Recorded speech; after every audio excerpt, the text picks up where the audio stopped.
دیکھیے ایک حدیث ترمذی شریف میں نبی پاک صلی اللہ علیہ وسلم نے فرمایا کسی بیمار کو دیکھ کے یا کسی مصیبت میں مبتلا آدمی کو دیکھ کے تم یہ دعا پڑھ لو تمہیں کبھی وہ مصیبت نہیں آئے گی۔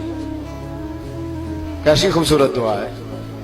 کسی مصیبت زدہ کو بیمار کو دیکھ کے پڑھو تمہیں کبھی وہ مصیبت الحمدللہ الذی عافانی مما ابتلاک بہ وفضلنی علی کثیر ممن خلق تفضیلا۔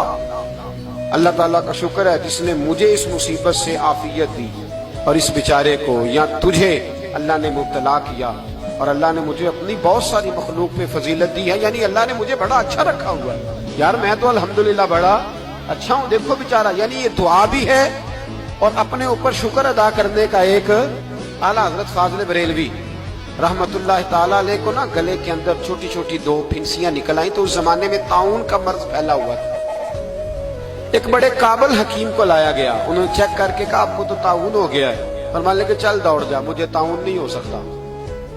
اس نے کہا جناب یہ گلے پہ بنا ہوا ہے اور سب کو پتا ہے آج کل پھیلا ہوا۔ فرمایا سب کو ہو سکتا ہے مجھے نہیں ہو سکتا۔ کیوں؟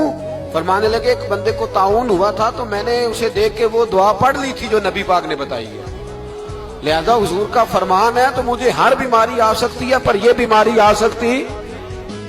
وہ شخص کہنے لگا جی منہ میں بھی گلٹیاں چلی گئی ہیں، کھول نہیں رہا، کیا ہوگا؟ اعلیٰ حضرت نے کالی مرچ منگوائی، اسے پیس کے زبان کے نیچے رکھا تو ساری بیماری دور ہو گئی۔ فرمانے لگے بلاؤ نہ ذرا اس حکیم کو جو کہتا تھا طاعون ہو گیا ہے، وہ تو صحیح ہوتا ہی نہیں اتنی جلدی۔ فرمایا ہر چیز بدل سکتی ہے پر میرے نبی کا فرمان نہیں بدل سکتا۔